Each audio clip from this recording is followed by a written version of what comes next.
এই মাইক যিনি বানিয়েছেন এই লোকটা জানে মাইক কিভাবে চালাতে হয়। এর চাইতে আমরা বেশি জানি?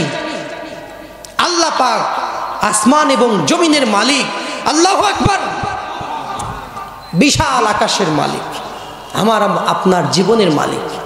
এই জমিনটা কার? আকাশ কার? আমরা সবাই কার? আমাদের সমাজে কর্তৃত্ব, হুকুম, আইন চলবে কার? এই সময় আপনারা ভুল করেন, আমরা ভুল করি। সবই আল্লাহ ঠিক আছে, কিন্তু শুধু আইন চলবে মানুষের। হুজুর তোমরা মসজিদে থাকো, এক সাইড হও, আমরা সব দেখতেছি, তোমাদের হাদিয়া পাঠাই দেবো সময় মতো। তাহলে তো আমরা ঘুষখোর হয়ে গেলাম ভাই। আমি বক্তা, আপনি ইমাম, আমরা সবাই ঘুষখোর হয়ে গেলাম যদি আমরা সাইড বেঞ্চে বসে থাকি। বাংলার জমিনে যত ইঞ্চি ইঞ্চি জায়গা আছে, প্রত্যেকটা জায়গায় কোরআনের রাজ কায়েম হোক, কোরআনের শাসন ব্যবস্থা চালু হোক। আমাদের সন্তানেরা সুদের অঙ্ক বাদ দিয়ে ইসলামের যে রীতি আছে সেই রীতিতে তারা অঙ্ক করা শিখুক।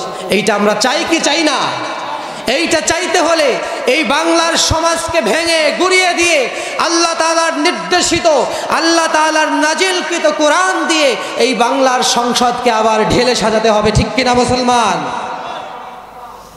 আর এই জন্য আপনাকে, আমাকে, আমাদেরকে কাউকে জীবন দিতে হবে, কাউকে ফাঁসির মঞ্চে চড়তে হবে, কাউকে না খেয়ে থাকতে হবে, কাউকে চাকরি ছাড়তে হবে। এই জন্য আমরা প্রস্তুত আছি না নাই? পাশের বিল্ডিং এর দিকে তাকান। এই বিল্ডিং এর ইমারত গঠন হয়েছে, অনেকগুলো ইট ভেঙে টুকরো হয়ে খোয়া হয়ে মাটির নিচে গেছে। সবগুলো ইট যদি ধর্মঘাট করতো আর বলতো আমরা সবাই উপরে থাকবো, কেউ নিচে যাব না, তাহলে বিল্ডিং দাঁড় হতো? ইমারত দাঁড় হতো?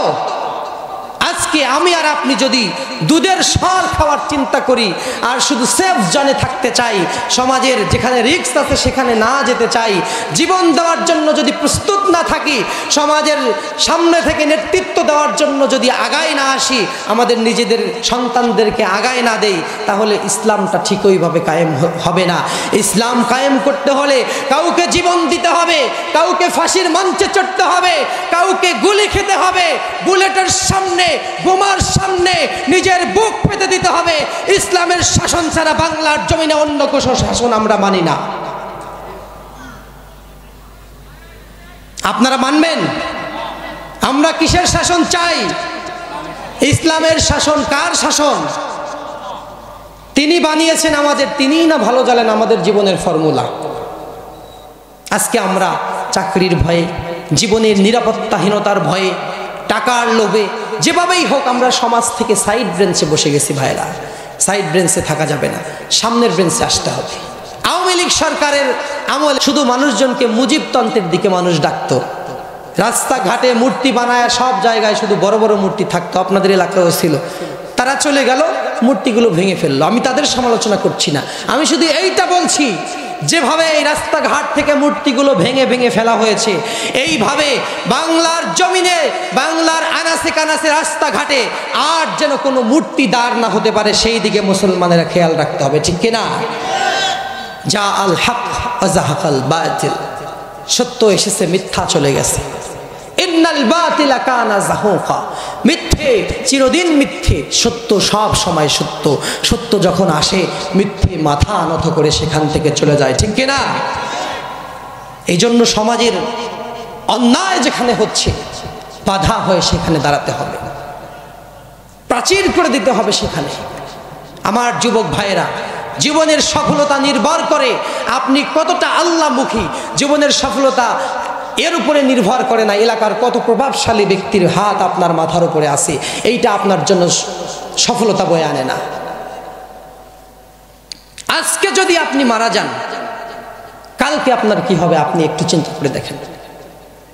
আপনার সুন্দর যে বাড়ি, ওই বাড়ির উপরতলায় মারা গেছেন, টেনে বের করবে।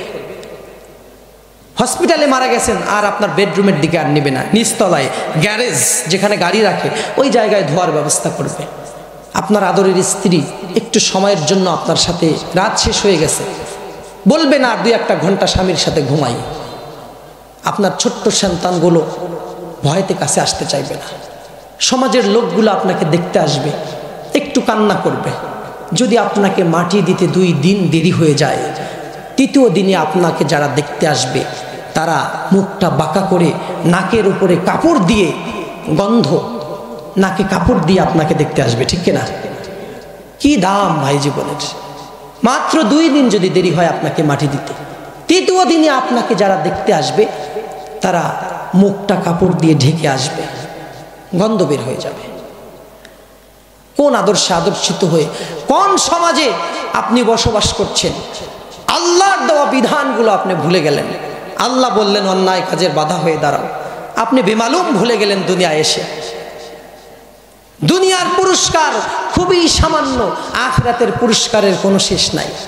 আমি আলোচনা শেষ করব ভাইরা, খুবই গুরুত্বপূর্ণ কয়েকটি কথা বলবো। আমার যুবক ভাইরা, এখনো যারা, এই যে সামনে কিছু যুবক ভাইরা গেটে দেখা যাচ্ছে, জায়গা আছে, অনেক জায়গা আছে, বসে যান, কান খাড়া করে শুনবেন। আমি আপনাদের জন্য অল্প কয়েকটি কথা বলে বিদায় নেব, রাত অনেক হয়ে গেছে।